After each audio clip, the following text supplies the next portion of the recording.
can imagine is real. Whoa! What if my imagination that everything around me can talk becomes real? Help me! Help me! Help! Help! Who's that? Is it you? No! You! No! You! No! What's happening? There's a storm brewing inside. Where? Inside the coffee mug. What? Storm in the coffee mug? What are you doing there? I'm drowning. Help me come up. No! No, help me. No. I'm dying. Ah! I'm dying. Thank God. Breath of relief. Hold me properly, I'm sliding. What? You to speak? Of course, I have more vocabulary than you. Now, throw the dirty mug away. I'm not dirty. What? You are. You're soiled all over. Why do you say so? Of course he's soiled. He's made of clay.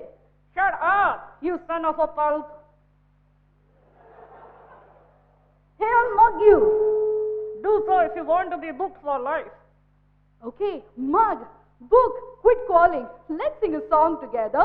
Okay, I have the right flavor for songs. Maybe, but I hold the lyrics. All right, let's sing a pop song. I can't sing a pop song. Why can't you sing a pop song? Because all his coffee will pop out. Okay. Let's sing a metallic song. I can't sing a metallic song. Why can't you sing a metallic song? He doesn't have metal for it. All right. Recognize what you just witnessed? Yes, that's the art of ventriloquism. The art that more than half of the world fails to pronounce rightly. The art that everyone appreciates, but very few understand. It's the ability to speak without moving your lips. Ventriloquism is Greek and Latin to most of the people. Could it be because it's derived from Latin? Ventre means belly, and loquist means one who speaks. Now let me tell you how I came into it. As a kid, I was an incessant chatterbox. I used to bug my dad with hundreds of questions. One day he was so irritated with me, he asked me to shut my mouth. And as an obedient kid, I did shut my mouth, but continued speaking. That is how I became a ventriloquist. Let me start from the beginning. My earliest memory was being restless. By restlessness, I do not mean being agitated or anxious. I mean being active. In fact, hyperactive. I used to pinch the neighbor's kid. I used to topple the table quite often for fun. I used to pull the cat's tail. I used to do all sorts of weird things. In other words, I was a normal kid. Somehow, this restlessness ingrained in me developed into a major virtue. Now let me reveal a secret about myself. Throw a scary-looking insect at me. Mind you, I'll not be scared at all. But throw an algebra problem at me, I'll be scared to death. Algebra makes me restless. One day, I sat ruminating about signing off from sine theta, causes for avoiding cos theta, tan at a beach instead of tan theta. When a magician entered my house, he showed me various magic tricks, including mathematics puzzles and coin tricks. I was so fascinated by the art of magic, I immediately caught the bug of magic. It took me some minutes to unravel the secret, but this opened the portals of magic to me. The first person to realize that I was a magician was my dad. But I don't think he was very proud about it. He realized that the coins and notes from his pockets were vanishing. But that didn't stop me. You can't tame the spirit of someone who has magic in their veins, can you? Well, my dad could. He hit me. Along with that, reality also hit me. I realized mathematics was not my cup of tea, but magic was. I immediately picked magic. I started pursuing and performing hundreds of shows. But one day, I was bored of magic, and I became restless. Let me show you instances where restlessness has produced wonders. The great scientist Archimedes could have continued with his pleasant bath, but no, he became restless. He became restless about the loss of water. No, not the loss of water due to leaky taps, but the loss about spilt water, and the law of buoyancy was formed. Take another example of Isaac Newton.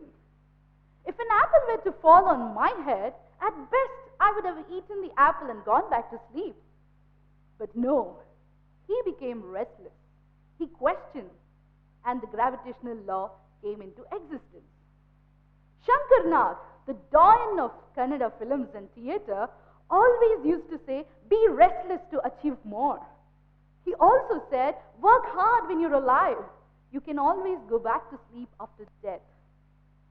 Coming back to my story, I had become a magician by now, and I started attending a lot of magic conventions. In one of the magic conventions, I found a feather puppet, a monkey. The one in red is me. Yeah, I found this monkey and I was immediately attracted to the monkey. I wanted to learn ventriloquism instantly. With least idea of ventriloquism, but with great enthusiasm, I approached a ventriloquist, but he blatantly refused to teach me. He said, girls cannot become ventriloquists because you can't take out the second voice or you can't sustain that voice for long. And that's the reason why you don't have female ventriloquists in the country. Poor fellow did not realize that most of the voices coming out of husbands belong to their wives.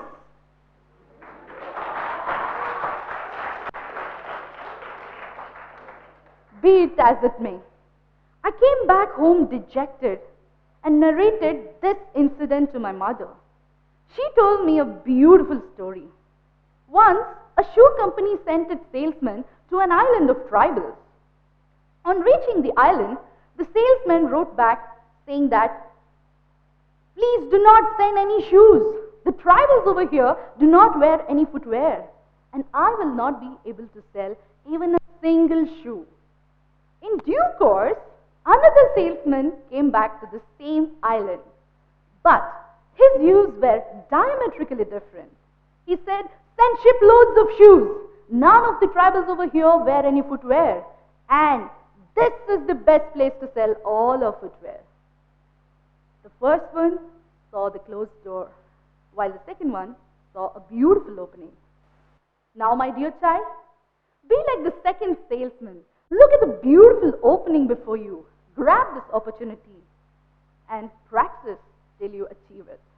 I said, but Mom, don't you think I need a guru to learn an art like ventriloquism? She said, books and mirrors are the best teachers for any artist. Yes, it was difficult. In an era where there was no internet, no Google, and no guru at hand, I started collecting books and cassettes about ventriloquism. I was learning a complete visual media like ventriloquism through an audio medium. It was more or less like learning swimming through distant education. It was very difficult. Technically, ventriloquism is all about positioning your tongue at various places of the palate in order to bring out the voice, the sounds like B, V, M, P, the bilabials. Initially, I failed miserably. I was not able to convince my audience. I was not able to convince myself, in fact. I tried the pout, I tried half open mouth, I tried the pursing of lips. Somehow, the sounds I emitted were not good. They're not sounding great. But as they say, practice makes you perfect. I practiced. I never let it go. They say perseverance pays, and it paid rich dividends too. My guru, the mirror, helped me a lot. Believe me, mirror is the harshest gurus of all. It shows all your mistakes right in the face. With relentless guru and the fire in my belly. It's not the fire in the belly, it's because of hyperacidity. Do you even know that I'm in the middle of TED Talk? Oh, yes. Please go away. Okay, catch you later. Bye-bye. Sorry, please ignore my inner voice. Yeah. With lots of shows, with each and every performance, I started gaining a lot of confidence. I became more and more confident, and I was ready for greater challenges. And this paved way for my Dinku. Dinku is my personal Sachin Tendulkar. If Sachin has scored 100 hundreds, Dinku has performed in 100 different guises. Dinku as a dummy defined my personality as a ventriloquist. I was very happy about my personality. Hundreds of shows ensued. But over a period of time, I was bored about my personality. And here is what happened. This is Split personality. Ambidextrity in my ventriloquism. For performing two dummies, you need to compartmentalize your brain into three parts. We are three of us. All of us have different personalities. The dummy will not be handled in a symmetrical manner. It's completely different. Over a period of time, I became so used to it, it was very easy for me to perform two dummies. And then this is what I did. This is Multiple personality disorder. Yeah, the picture reinforces the statement. For this, I added this third guy, the monkey. For this, I need to operate with my legs. My legs will handle this dummy. So, my entire body needs to coordinate. But I wanted to challenge myself again. I became restless. I was bored of doing the same thing. And here is what I did. The 4 dummy act. Let me show you the video, the glimpse of what 4 dummies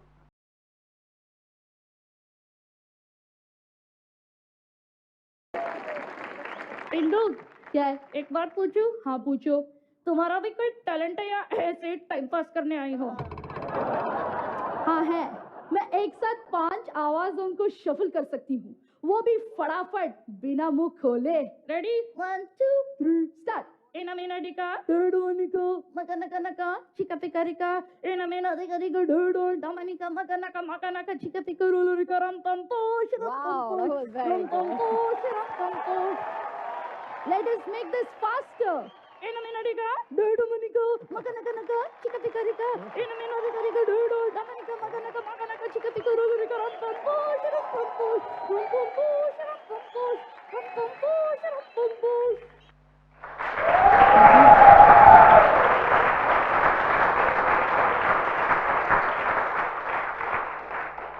Thank you. To perform this particular act, my entire body is working. My brain needs to think in terms of layers. My eyes need to observe. My nose takes a deep breath for all 5 of us, 5 different characters. And my vocal cords shift and switch between the voices.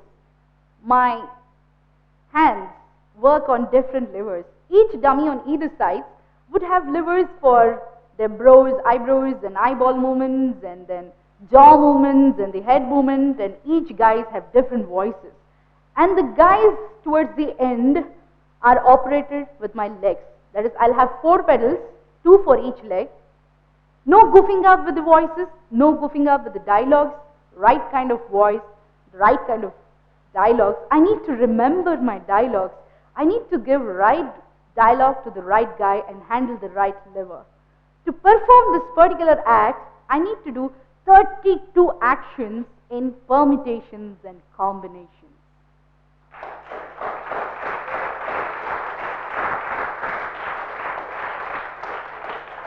And everything done mechanically, no remotes used at all.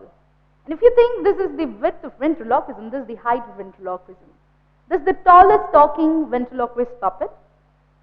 To throw my voice to that level, it cheers my vocal cords.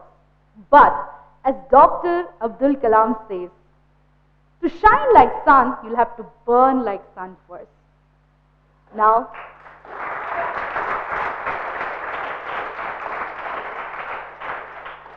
My dear friends, I would like to reiterate, restlessness doesn't confine to particular art form or performing arts.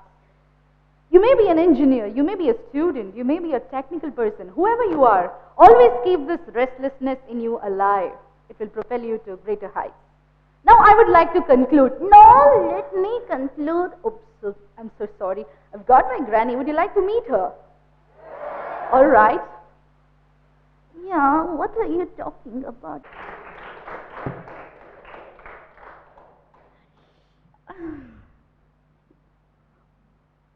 What are they doing here? They're here for TED Talk. Oh, okay. What are you talking about? I'm talking about restlessness. Oh, you've called the wrong person then. Why? You should have called my husband. Why? I have never given him any rest. He was always restless.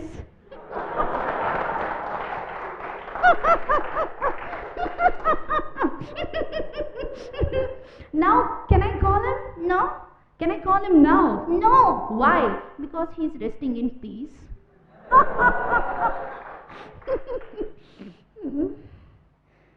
All right. Very nice.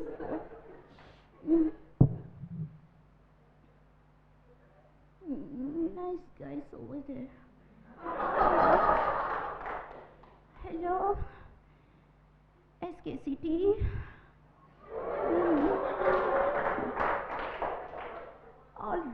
All right. Can we emit 3 different voices now, Granny? What? 3 different voices? Are you mad? Have you gone bonkers? We are 2 of us. How can we utter 3 different voices? Of course, let's give it a try. Okay. All right. The first voice is train voice. Okay.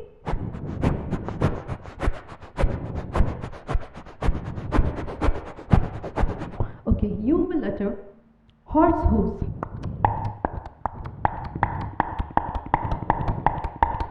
And the third voice is car sound. What sound? Car. Okay.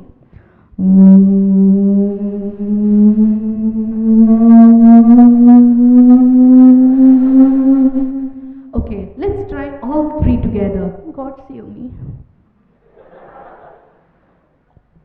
First one. Ready?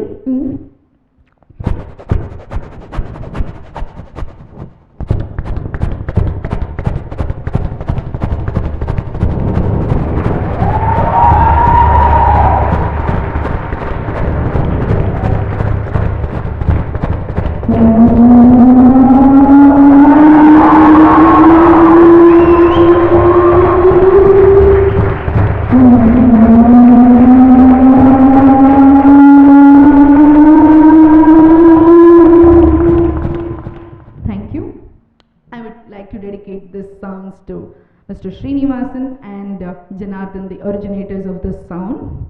And let me conclude by saying restlessness is discontent, and discontent is the first necessity of progress. Show me a thoroughly satisfied man, and I will show you a failure. Thomas Alva Edison. Thank you. Lovely meeting all you folks. Thank you. Thank you so much.